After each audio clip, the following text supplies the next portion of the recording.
ఈరోజు మతి, గతి, స్థితి అనే దాని గురించి చర్చించుకుందాం. మతి అంటే మనసు, గతి అంటే గమనము, స్థితి అంటే మనము ఏదైతే దృష్టి పెడతామో, దేనికోసమైతే దృష్టి పెడతామో ఆ స్థితి. అందులో ప్రాపంచిక స్థితిగతులు గావచ్చు, ఆధ్యాత్మిక స్థితిగతులు గావచ్చు, ఏవైనా గావచ్చు. ముందుగా మనం ప్రాపంచికంగా చర్చించుకుందాం. మన మనసు ఈ ప్రాపంచికంగా అనేక గుణాలకి, అరిషడ్వర్గాలకి, మోహాలకి ప్రభావవంతంగా మన మీద పనిచేస్తూ ఉంటాయి మనసు మీద. కాబట్టి మన మనసు నిరంతరము ఈ ప్రాపంచికమైన విషయాల మీదే పరిభ్రమిస్తూ ఉంటుంది. ఈ ప్రాపంచిక విషయాలు ఎలా ఉంటాయి అంటే ఒకదానికొకటి పోటీ పడుతూ ఉంటాయి మన జీవితంలో. ప్రతి విషయంలో చుట్టూ ఉన్న వాళ్ళ మీద, అన్నిటి మీద, అనేక విషయాల మీద మన మనసు చంచలంగా చెరిస్తూ ఉంటుంది. అనేక విషయాలని మన చుట్టూ ఉన్న వాళ్ళతో పోల్చుకుంటూ ఉంటాం.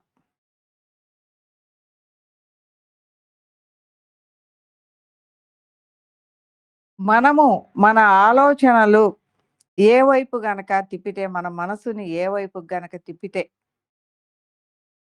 మన చుట్టూ ఉన్న విషయాలలో ఏ వైపుకి తిప్పితే ఆ వైపు గమనం అనేది ఏర్పడుతుంది. ఆ స్థితిగతులు అనేది ఏర్పడుతుంది. ఎట్లా అంటే మనం ఇప్పుడు హైదరాబాద్ పోవాలి అంటే, హైదరాబాద్ బస్సో, ట్రైనో ఎక్కుతాం. హైదరాబాద్ వైపుకే పోతుంది. హైదరాబాద్ చేరతాం. అట్లాగే మన మనసు కూడా ఏ వైపుకి తిప్పితే ఆ వైపుకే ప్రయాణం చేస్తుంది. ఆ స్థితి అనేది దొరుకుతుంది. చాలామంది అనుకుంటారు, నేనసలు అలా అనుకోలేదు. కానీ ఇలా అయింది అంటూ ఉంటారు. ఇక్కడ మీరు అనుకోకుండా అయ్యేదేమీ ఉండదు. అది ఏదో ఒకనాడు నువ్వు బాగా దృష్టి పెట్టి ఉంటావు. నీకు తెలియకుండానే నీ లోపలది, నీ ఆత్మస్వరూపము అనేది ఆ వైపుకి ప్రయాణం చేయటం బిగింజేసి ఉంటుంది. చాలా సార్లు మనం అనుకుంటాము, మనమేమి ఎవరం చెప్పకుండానే మనకి ఈ పనయింది, భగవంతుడి అనుగ్రహము అని అనుకుంటూ ఉంటాం. కానీ ఇక్కడ నువ్వు చెప్పాల్సిన పని లేదు అనేది మీకు ఇంతకు ముందు క్లాసుల్లో తెలియటం వల్ల నీ లోపలి ఆలోచన అనేది నువ్వు దృష్టి పెట్టగానే అది అనేక వైపులా, అనేక హృదయాల వైపు తన స్పందన తెలియజేస్తది. తన స్పందన ఉంటుంది. ఎప్పుడైతే తన ఆలోచన అలా ఉంటుందో, తన గతి, గమనము అనేది అలా ఆ ఆలోచన యొక్క స్ప్రెడ్ అయ్యి ఉంటుంది. అనేక వాటి వైపు తన ఆలోచనకి తగిన విషయాలని గ్రహిస్తూ ఉంటుంది. అక్కడేమన్నా పని చేయాలా అంటే లేదు. ఆల్రెడీ నువ్వు పెట్టిన ఆలోచనకి దాని తగిన పని అది చేస్తుంది. ఒకనాడు స్థితి వచ్చినప్పుడు నీకర్థమవుతుంది. ఇదేందబ్బా! ఇది వచ్చింది, ఇలా జరిగింది, ఇలా అయిపోయింది అనేది అనుకుంట జరిగిన రోజు నువ్వు గ్రహిస్తావు. అంటే అప్పటి వరకు నీ యొక్క ఆలోచన ఎలా తిరుగుతుంది అనేది కూడా నీ గమనం అని నువ్వు గ్రహించలేని స్థితిలో ఉన్నావు. అందువల్లనే అనుకుంటావు, ఏదైనా మంచి జరిగితే, ఆ! నాకు చాలా మంచి జరిగింది భగవంతుడి అనుగ్రహం దొరికింది. అనుకోకుండానే నేనెవరికీ నోరు తెరిచి చెప్పకుండానే నాకీ ఉపకారం జరిగింది. భగవంతుడే తెచ్చిచ్చినట్టుగా అనుకుంటాం. మరి అదే చెడు జరిగితే ఏమనుకుంటాము? అది భగవంతుడు తేలేదా? ఏమనుకుంటాము? అది కూడా భగవంతుడే తెచ్చిచ్చాడు. భగమంటే నీ లోపలిది. నీ లోపలి ఆలోచన ఏదై ఉంటుందో, నీ గమనం అదై ఉంటుంది. నీ స్థితి అదై ఉంటుంది. నీకదే నీ ముందుకొచ్చి నిలబడుతుంది. దీన్ని మనమేమనుకుంటాం కర్మ. మనం ఎంత బాగా జేసినా మనకి కర్మ పట్టుకుంది అనుకుంటాం. కదా! ఇదంతా ఎక్కడి నుంచి జరుగుతుంది? మనలో నుంచే జరుగుతుంది. ఇది అర్థమైన తరువాత మన మనసుని కంట్రోల్ జేయగలమా? అరే! ఇలా జరుగుతుంది. మన మనసుని మనం కంట్రోల్ జేయాలి. మనది మనకే వస్తుంది.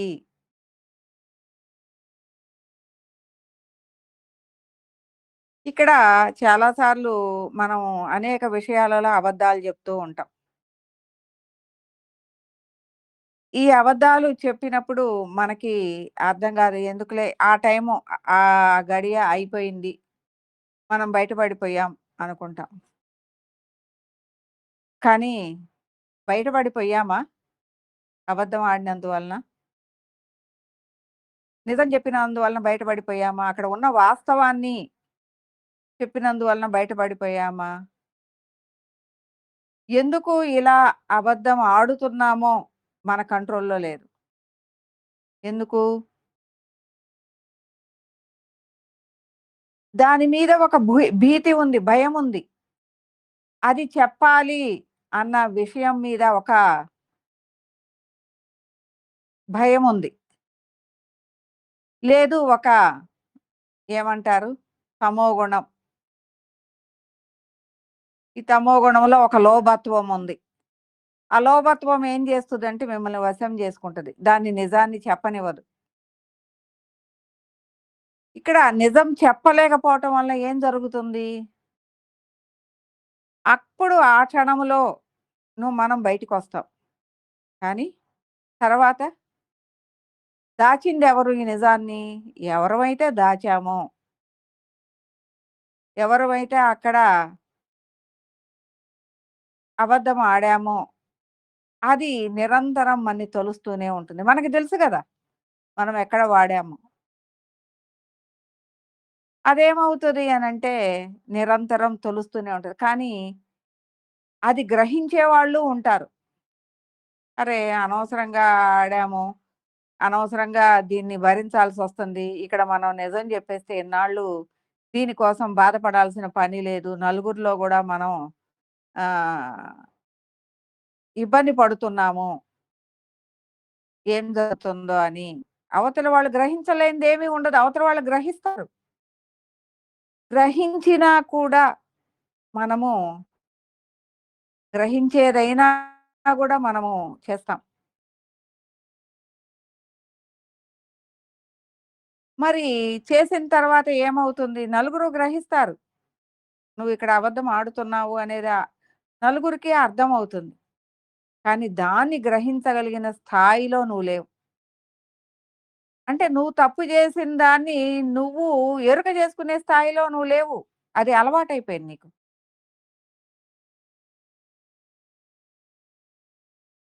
ఎలా ఉంటుంది నీ స్థితి? ఒకదానికొకటి, ఒకదానికొకటి, ఒకదానికొకటి అబద్ధాలాడుకుంటూ నీ స్థితి ఏమవుతుంది? నిన్ను నువ్వు గ్రహించలేని స్థితిలో నువ్వు నిలబడిపోయావు. అది ఎలా ఉంటుంది? నీ గతి ఎలా ఉంటుందంటే అన్ని విషయాలలో మనం ఏమార్చి ఎదుటి వాళ్ళని ఏమారుస్తున్నాము. అది నిజం చెప్పలేకపోవటం.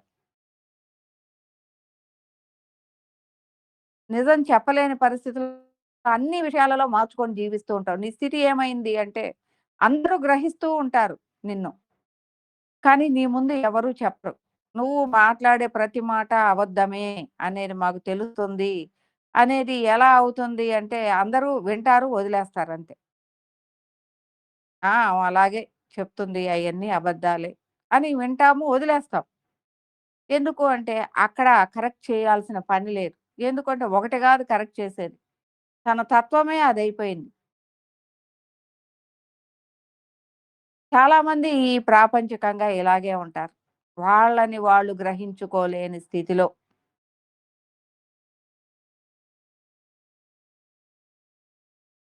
ఎప్పుడైతే నువ్వు విషయాలని ఈ అబద్ధాల నుంచి నిన్ను నువ్వు ఎరుక జేసుకుంటావో, ఎప్పుడు జేసుకుంటావు? ఆధ్యాత్మికం చేసుకున్నప్పుడు. ఆధ్యాత్మికం చేసినప్పుడు. మరి ఆధ్యాత్మికంలోకి రాగానే నీకు ఎరుకవుతుందా? కాదు. ఎందుకంటే అది చాలా బలమైపోయింది నీకు. నీ స్థితి అనేది చాలా బలమైపోయింది. నీ మీద చాలా ప్రభావవంతంగా అక్కడ నిజం చెప్పాలి అనేది చెప్పనీయకుండా అది చాలా బలమైపోయింది. అంటే అన్ని విషయాలు ఇలాగే ఉంటాయి. నేను ఎందుకు అబద్ధం చెప్పాను అనంటే, దాదాపు ఈ ప్రాపంచికంలో అనేక విషయాలు ఇలాంటి వాటి మీదే ఆధారపడి ఉంటాయి. ఆ స్థితిగతులు మనం అనుభవిస్తూనే ఉంటాం. వాటిట్లో ఫ్లోట్ అవుతూనే ఉంటాం. ప్రాపంచికంగా చాలా ఇంకా విషయాలు ప్రతిదాన్ని ఏర్పరుచుకోవాలనుకుంటున్నాం. చుట్టుపక్కల అందరి వైపు చూసి మోహం. ఈ మోహాలతో అనేక వాటిని మనం ఇది నాకుండాలి, ఇది నేను ఏర్పరచుకోవాలి అనుకుంటాం. ఏర్పరచుకోవాలి అన్న ఆలోచన అనేది పక్క వాళ్ళ వైపు గూడా దృష్టి పెడుతుంది. ఎలాంటి దృష్టి అంటే, ప్రాపంచికంగా ఎదుటి వాళ్ళని చులకన భావనగా దృష్టి పెడుతుంది. మరి ఉన్న వాళ్ళ వైపు చూసినప్పుడు, లేని వాళ్ళ వైపు చూస్తే నీకు చులకనొచ్చింది. ఎందుకంటే నువ్వు మోహాలలో ఉన్నావు గాబట్టి. మరి ఉన్నవాళ్ళు నీకంటే కొన్ని కోట్ల మంది ఉన్నవాళ్ళున్నారు. వాళ్ళ వైపు జూస్తే నువ్వు వాళ్ళందరి కింద చులకనవుతావు అన్న ఆలోచన నీకెందుకు రావటం లేదు? అప్పుడు అలా వచ్చినప్పుడు నీకు ఒక సమత్వ భావన వస్తుంది. నీ స్థితిగతులు మారతాయి. నీ మతి అనేది, నీ మనసు అనేది తన్ని తాను ఏ వైపుకి ప్రయాణించాలి అనేది ఎరుక చేసుకుంటూ ఉంటుంది.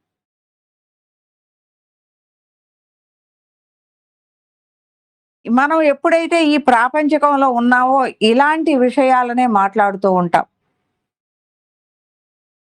ప్రతిదీ గూడా ఇతరులతో పోల్చుకుంటూ ఉంటాం. ప్రతిదీ గూడా వాళ్ళలా, వీళ్ళిలా అని చెప్తూ మాట్లాడుకుంటూ ఉంటాం. ఏమైంది అంటే, ఈ ప్రాపంచిక విషయాలలోకి పడేసరికి నీ గమనము ఆ వైపుకే వెళ్తుంది. ప్రాపంచిక విషయాల ప్రభావము అనేది నీ స్థితి అవుతుంది. నువ్వు దానిలో నుంచి బయటికి రావటం లేదు.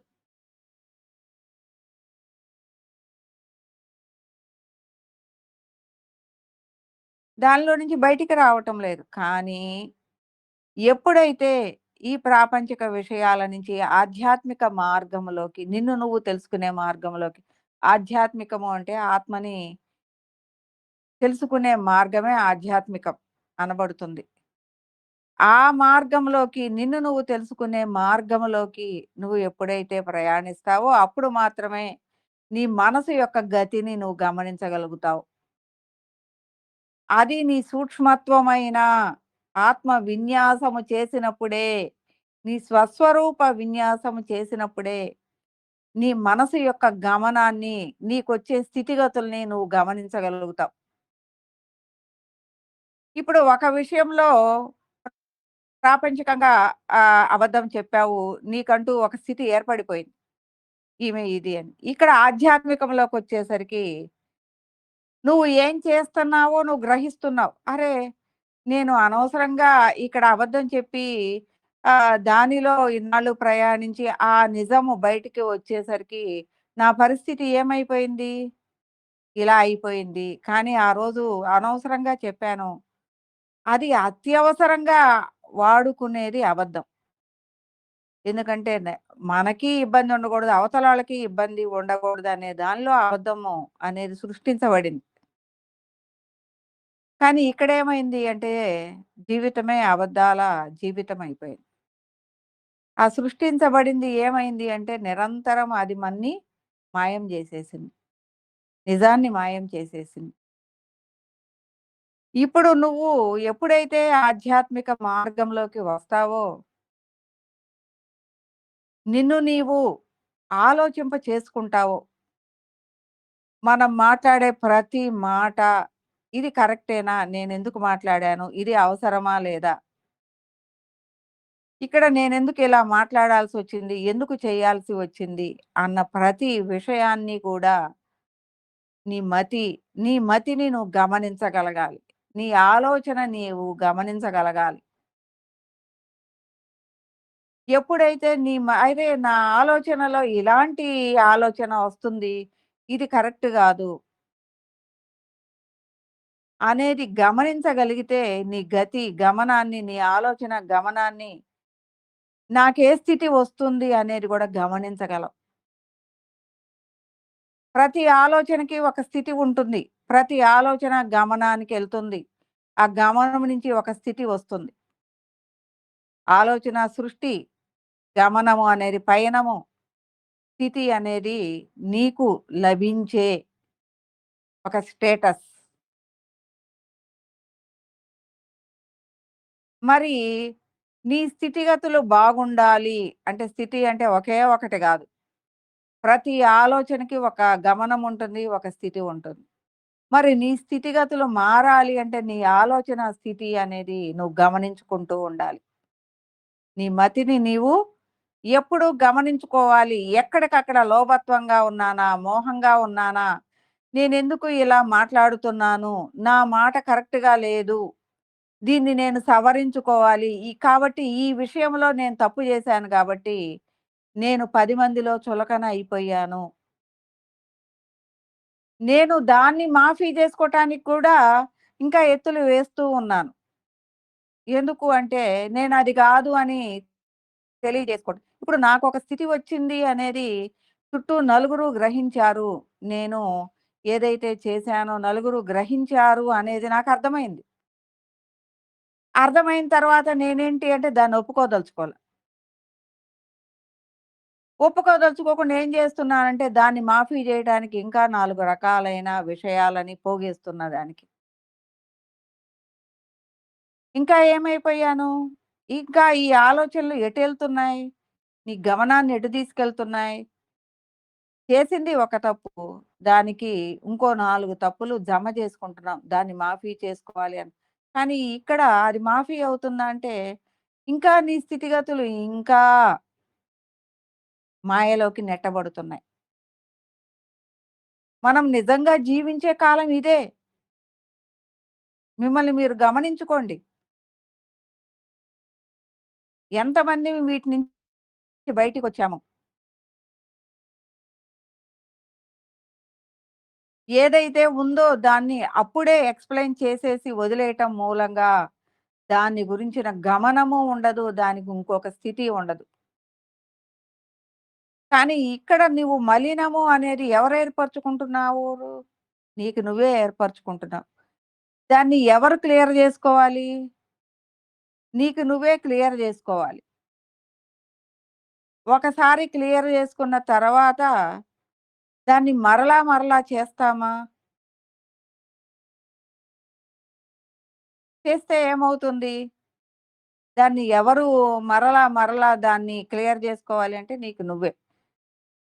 నువ్వు ముందుకెళ్తున్నావా? ఆధ్యాత్మికంలో వెనక్కి వెళుతున్నావా? అనేది ఎదుటి వాళ్ళకి అవసరంలా. నువ్వు పైకి చెప్పే మాటలు, ఈ ఆధ్యాత్మిక మోటలు. వీటిని చెప్పటం వలన నీలో మార్పొచ్చిందా? లేదా? అనేది ఎదుటి వాళ్ళకి అవసరంలా. నీకు మాత్రమే, నీలో మాత్రమే ఆ ఆలోచన, ఆ స్థితిగతులు నీవే భరించాలి. నీకు నీకే ఆ స్థితిగతుల్ని నువ్వే తొలగించుకోవాలి. కాబట్టి ఎవరు మారాలి? ఎవరికి వాళ్ళమే మారాలి. ఎవరికి వాళ్ళమే మన ఆలోచన మీద ఎరుక బెట్టాలి. జాగృతిగా ఉండాలి. అరె! నేనేం జేస్తున్నాను? ఇప్పుడు ఇదెందుకు జేశాను? అనవసరంగా ఈ ఆలోచన ఎందుకు దారి తప్పించాను?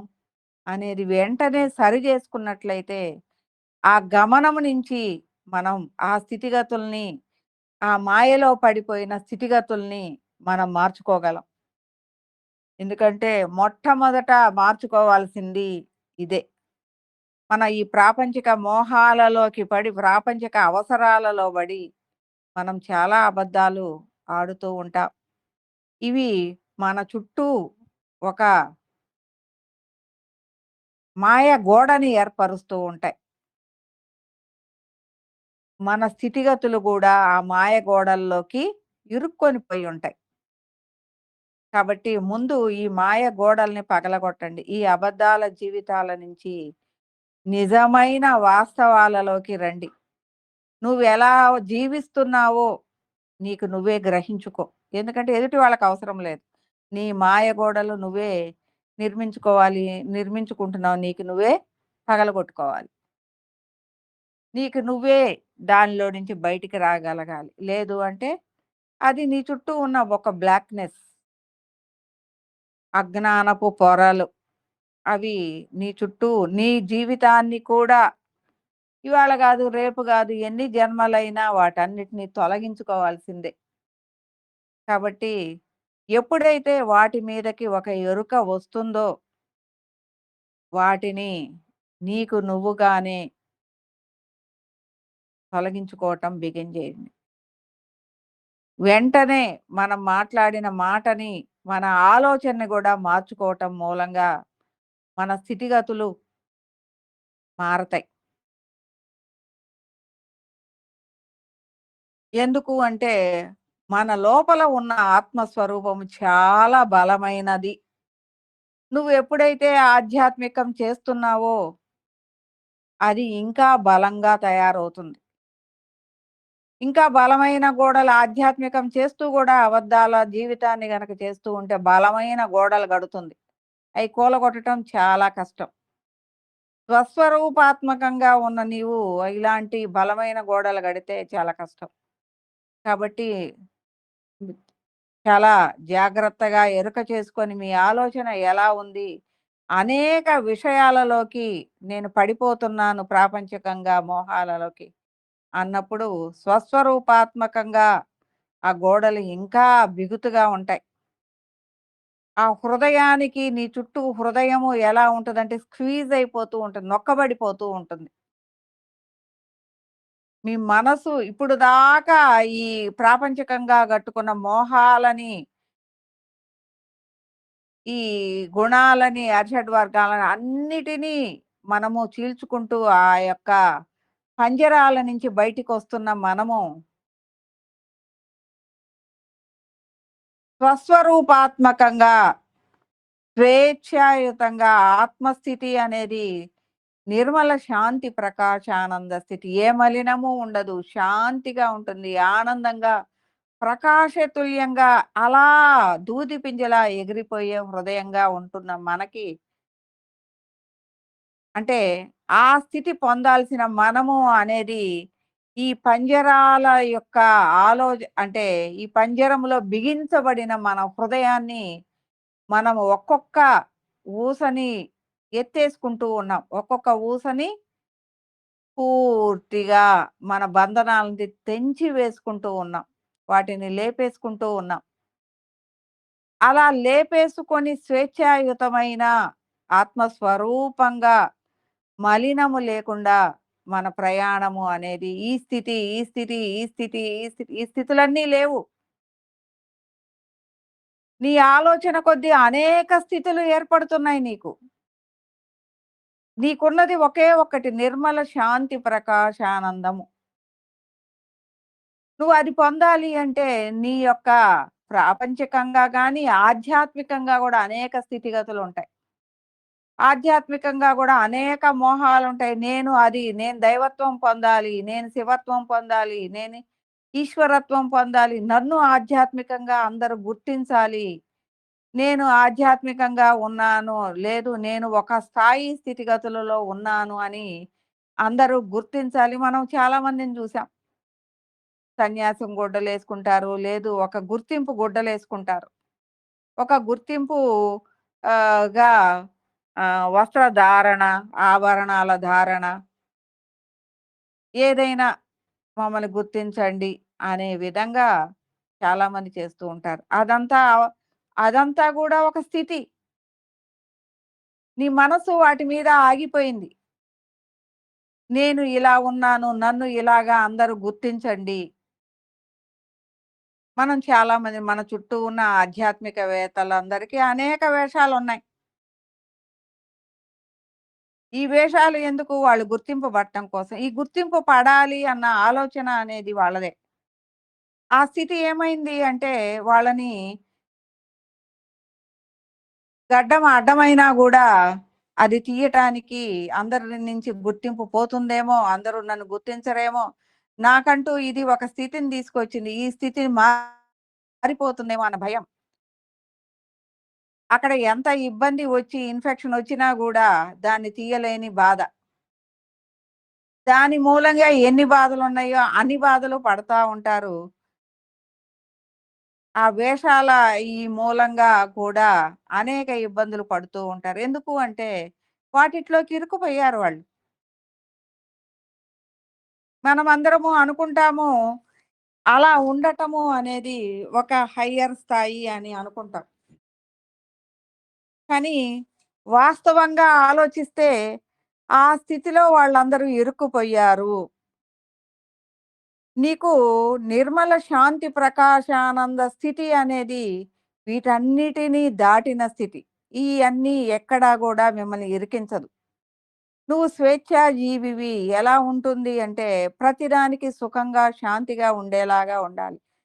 దేహాన్ని నేనందుకే చెప్తాను ఈ ఉపవాసాలుండటం, దేహాన్ని ఇబ్బంది పెట్టటం, ఇది తినగూడదు, అది తినగూడదని నిషిద్ధమైన ఆలోచనలు పెట్టుకోవటం ఇయన్నీ గూడా మీ ఆలోచనలే.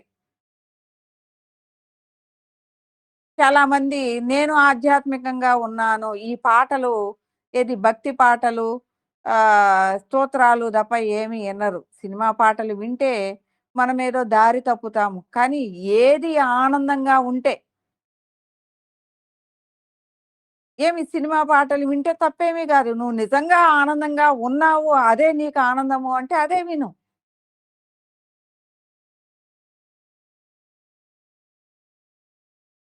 ఎందుకుండదు ఆనందం? మంచి సంగీతం, మంచి సాహిత్యం మన ఆనందం కోసమే వాళ్ళు కష్టపడి మ్యూజిక్ చేస్తూ ఉన్నారు.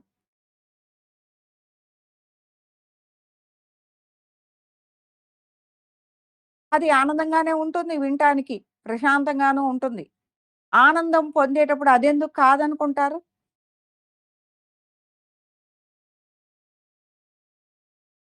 ఇప్పుడు భక్తి సంగీతమైనా, ఇదైనా, అదైనా ఒకళ్ళు రాసిందే.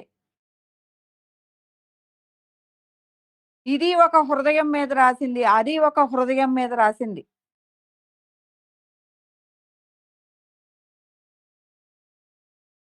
అర్థమైందా? ప్రతిదీ ఒక హృదయం మీద రాసిందే. ప్రతి ఒక్కటి గూడా ఆ హృదయ ఆనందం కోసం రాసిందే.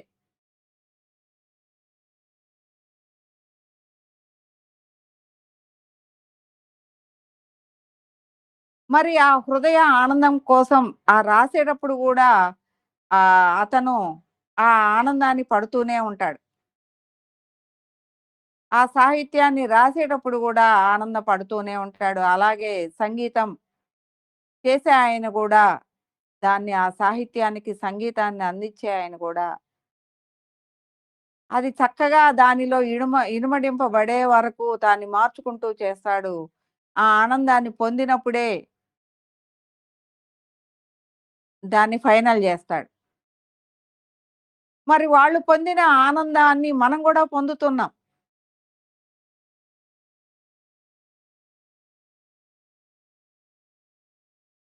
నేనైన స్థితిలో మనం గూడా ఆనందాన్ని పొందుతున్నాం. ఎందుకు పొందటం లేదు? దాన్ని ఎందుకు మధ్యలో నీ పంజరం లాంటి ఆలోచనలతో నువ్వెందుకు అడ్డంకి వేసుకుంటున్నావు? నేను భక్తి గీతాలే వినాలి. నేను ఆధ్యాత్మికం చేస్తున్నాను. నేను భక్తి గీతానే వినాలి. లేదు ఈ మంత్ర జపమే ఇనాలి. నీకక్కడ ఆనందం ఉందా? ఆనందం ఉంటే అదే పని చెయ్యి. నీకక్కడ ఎక్కడైతే ఆనందంగా దేని మీదైతే లయమవుతూ ఉంటావో అక్కడ ఎనర్జీ ఉంటుంది. నీలో ఎనర్జీ ఇనుమడింపబడుతుంది. నువ్వెక్కడైతే ఆనందంగా లేని దాన్ని నువ్వు మననం చేసుకుంటూ, నువ్వు అక్కడ దృష్టి పెడుతున్నావో అక్కడ ఎనర్జీ లాస్ అవుతుంది. కూర్చోబెట్టి బలవంతంగా భక్తి గీతాలు పాడిస్తూ ఉంటారు. నేను మీ అందరికీ వ్యతిరేకంగా చెప్తున్నానేమో! నాకైతే తెలీదు. ఉన్నదే చెప్తున్నాను. కూర్చోబెట్టి భక్తి గీతాలు ఆలపిస్తూ ఉంటారు. ఆ భక్తిలో మునిగిపోయేవాళ్ళు, ఆనందాన్ని పొందేవాళ్ళు కొద్దిమందే ఉంటారు. మిగిలిన వాళ్ళు వాళ్ళని జూసి అటూ బోలేక, ఇటు ఆనందం లేక, ఇటు కూర్చోలేక ఒళ్ళు నొప్పులొచ్చి దానిలో లయమవ్వలేరు. దా దీనిలో ఇదవ్వలేరు. మరి అదే సినీ సంగీతం బెట్టినప్పుడు వీళ్ళు, వాళ్ళు ఇద్దరూ లయమవుతున్నారు. ఇక్కడ భక్తి పారవస్యంలో ఉన్నవాళ్ళు లయమవుతున్నారు. మామూలు వాళ్ళు గూడా లయమవుతున్నారు. అందరూ ఆనందంగా ఉన్నారు.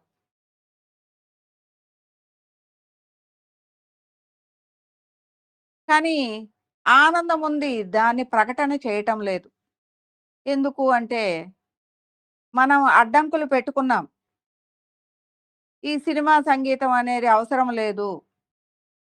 ఇది సరైంది గాదు, మంచిది గాదు. మనం భక్తి గీతాలే వాడుకోవాలి. మనం భక్తి కోణంలోనే ఉండాలి.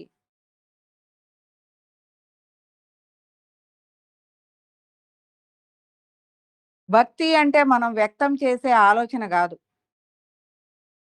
నీ హృదయములో అంకిత భావం, ఒక ఆనంద భావం, ఒక ఆలాపన.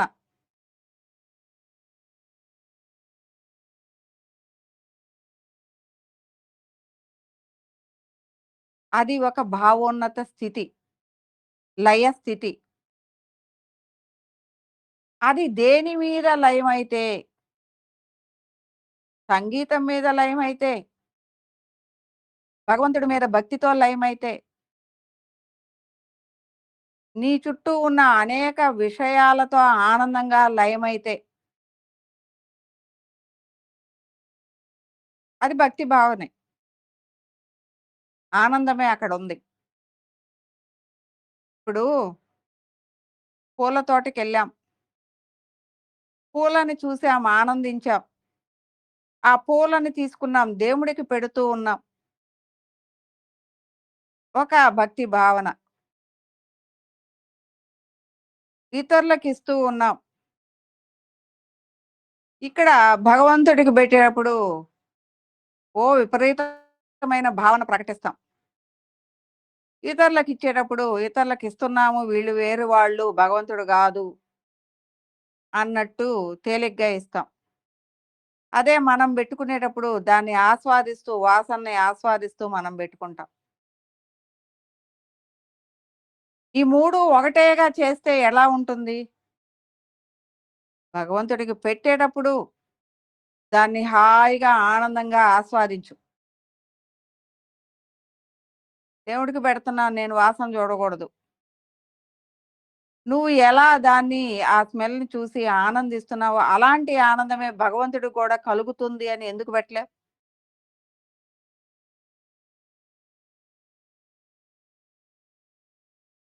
అలా ఆ హృదయం గూడా అలాంటి పరిమళంతో ఆనందంగా ఉంటుంది అనేది నువ్వు దాన్ని ఆస్వాదించినప్పుడే గదా నీకు దెలిసేది.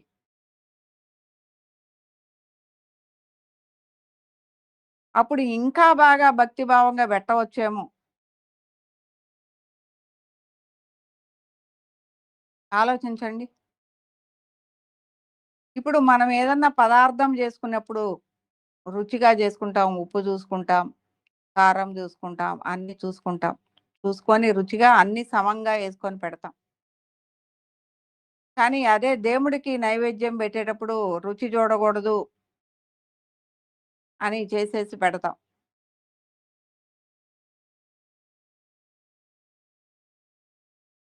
అంటే అలాంటి భావనలన్నీ ఎవరు పెట్టుకున్నారు? మనకి మనమే పెట్టుకున్నాం. ఏమి భగవంతుడికి రుచిగా పెట్టకూడదా? అన్నీ ఎయ్యి తక్కువైనా గూడా పర్వాలేదా?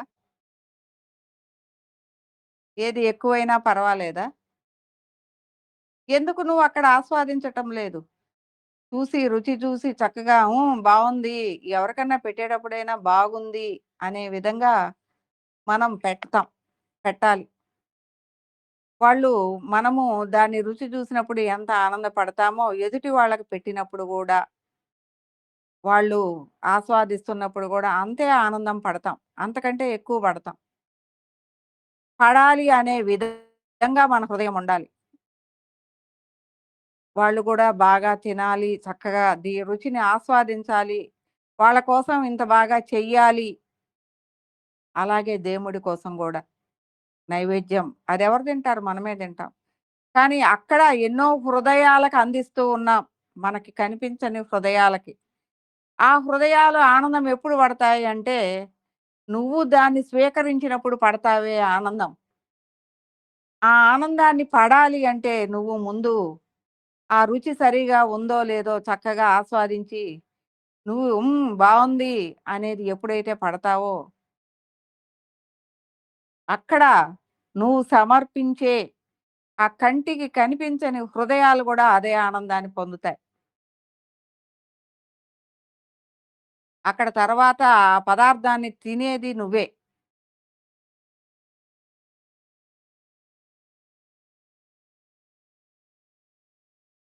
అక్కడ ఎవరికి సమర్పిస్తున్నాం? 5 రకాల వాయువులకి ఆపానం, ఉదానం, సమానం ఇంకెయ్యో ఉంటాయి గదా!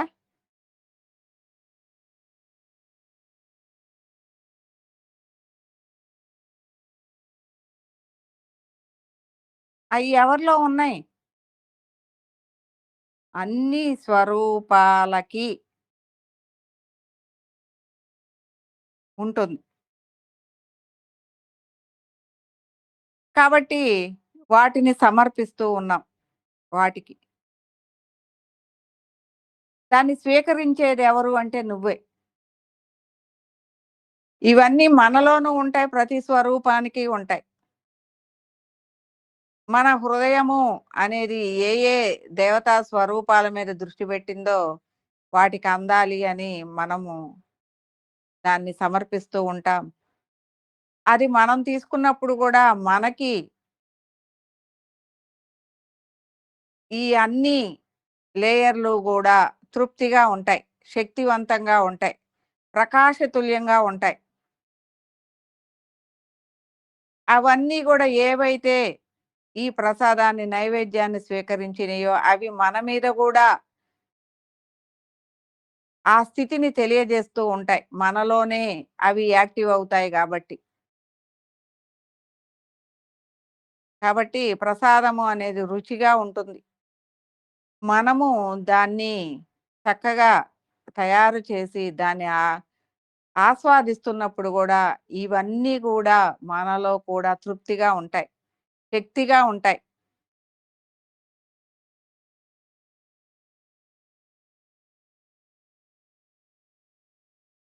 ఇలా మనము మన మనస్సుని అనేక విషయాల మీద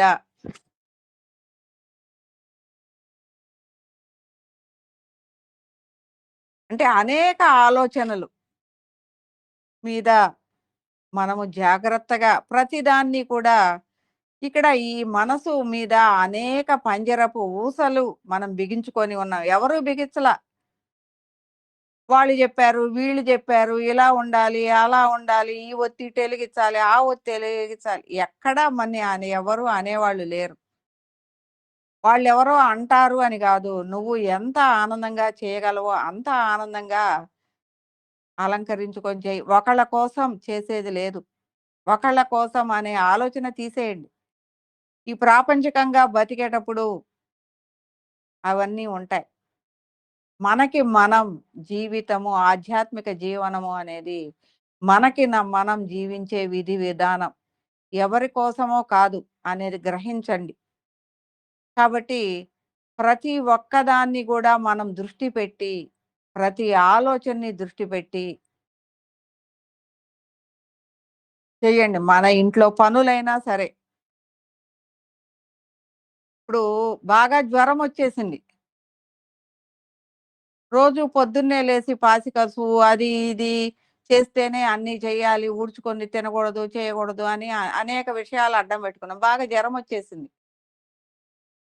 నేను పాచికసువు ఊడ్చుకుంది నేనేమి తినను, ఇదంతా శుభ్రం చేసుకొని తినను అని కూర్చుంటావా? జరమొచ్చింది గదా! చేయలేని పరిస్థితిలో ఉన్నావు. ఏం జేయాలి? తినాల్సిందే. ఆ జ్వరం దగ్గే వరకు రెస్ట్ తీసుకోవాల్సిందే. దాని తర్వాతే లేచి పని జేసుకోగలం. మరి నువ్వు పెట్టుకున్న నియమాలేమైనియి? అప్పుడు ఆ రోజు నీ కోసం నువ్వు పక్కకు జరుపుకున్నావా? ఈ విషయాలనన్నీ పెట్టింది ఎందుకు అంటే, ఒక వ్యక్తి బద్ధకం లేకుండా అనేక విషయాల వైపు కాకుండా, శుభ్రం చేసుకోండి, ఇల్లు, వాకిలి శుభ్రంగా ఉండాలి అనే దాని కోసం తెలియజేయటం తప్ప, దాన్నేంటి ఏం జేశారు అంటే, ప్రతి ఒక్కటి గూడా కబంధ హస్తాలలోకి తీసుకొచ్చారు విషయాలని. అంటే ఈ కబంధ హస్తాలు అంటే మనం పెట్టుకున్నయే.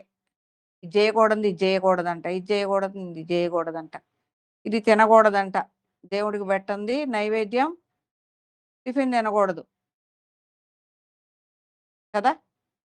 ఇలాంటియన్నీ గూడా ఏమి టిఫిన్ తిని, నువ్వు అన్ని పనులు చేసుకొని దేవుడి దగ్గర కదిలించకుండా కూర్చున్నప్పుడు, ఏ పని లేదు అనుకున్నప్పుడు అక్కడ కూర్చొని చక్కగా ఆనందంగా పూజ చేసుకొని నైవేద్యం చెల్లించుకోవచ్చు కదా! అప్పటికి ఆకలి నకనకలాడకుండా టిఫిన్ తిని కూర్చుంటే ఏ బాధ ఉండదు. అదే టిఫిన్ తినకుండా చేస్తే, అక్కడ ఆకలి మీదే ఉంటుంది గానీ, నీకు దేవుడి మీద ఉంటుందా?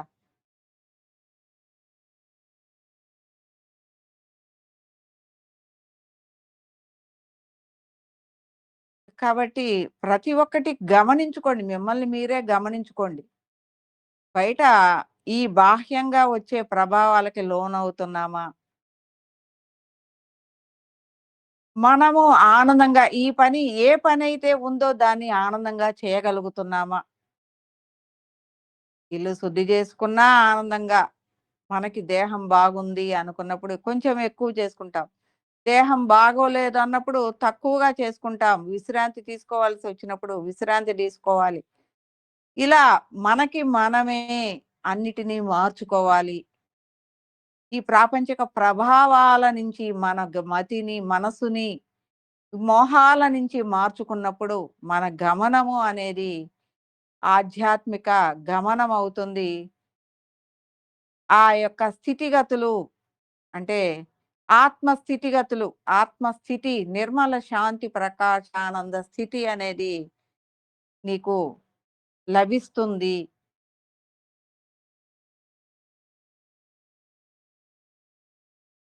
కదా! ఎందుకు అనంటే ప్రాపంచికంగా అలసిపోయాం. అందరి వైపు పెట్టి అనేక విషయాలను మన నెత్తి మీదేసుకొని ఇన్నాళ్ళు పడి పడి వచ్చాం. ఇప్పుడు ఈ ప్రాపంచిక మోహాలని బయటికి నెట్టేసి, ఈ యొక్క మనలో ఉన్న మన యొక్క ఆలోచన, మన యొక్క ప్రభావము తప్ప వేరే విషయాలని నెట్టేసుకోవటం అనేది నువ్వు ఎరుక చేసుకోవాల్సిందే. ఎవరూ చేయరు. నీకు నువ్వు ఎరుక చేసుకొని ఇది అవసరం లేదు, ఇది అవసరం లేదు, ఇది అవసరం లేదు అనేది అనేక వాటిని నీకు నువ్వే క్లియర్ చేసుకొని, నీకు నువ్వే ఈ పంజరము, ఈ హృదయము అనేది ఒక పంజరంలో చిక్కుకున్న దాన్ని, ఈ పంజరానికి ఉన్న ఊసలన్నీ నీవే ఎత్తేసుకోవాలి. నీ స్థితి అనేది అప్పుడు ఆత్మస్థితి ఆహ్లాదంగా, ఆనందంగా ఉంటుంది. అప్పుడు దాన్ని చెప్పుకోవచ్చు. నీ మతి అనేది భగవంతుడి మీద పెట్టినప్పుడు నీ గమనము అనేది ఆ వైపుకు జరుగుతూ ఉంటుంది. నీ స్థితి అనేది ఆ భగవత్ స్థితి అవుతుంది.